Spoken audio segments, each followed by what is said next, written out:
बाग के दो हरे भरे फलदार दरख्त जिनके हम फल खाते हैं, उनसे खेलते हुए उनकी ठंडी छाँव में वक्त गुजारते हैं और वो मुश्किल और परेशानी के आलम में हमारे लिए बेहतरीन सहारा होते हैं। वो हमें पालते पोसते हैं, पढ़ाते लिखाते हैं, अपने आप को तकलीफ़ में डाल देते हैं, मगर हमारी हर ख्वाहिश पूरी करते हैं।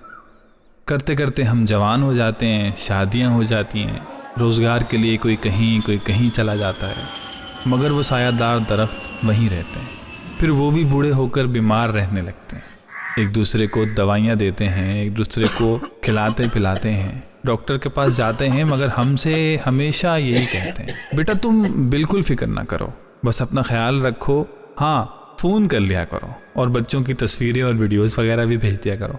उसके बाद ढेरों दुआएं भी देते हैं। लेकिन आहिस्ता आहिस्ता ये बूढ़े हो जाते हैं और इनके पत्ते जर्द होकर गिरने लगते हैं और बिलाखिर इनमें से एक सूख कर गिर जाता है और दूसरा इसके गम में कुछ ही अरसे बाद चला जाता है। फिर हमें एहसास होता है कि हम कितनी बड़ी नेमत से महरूम हो गए।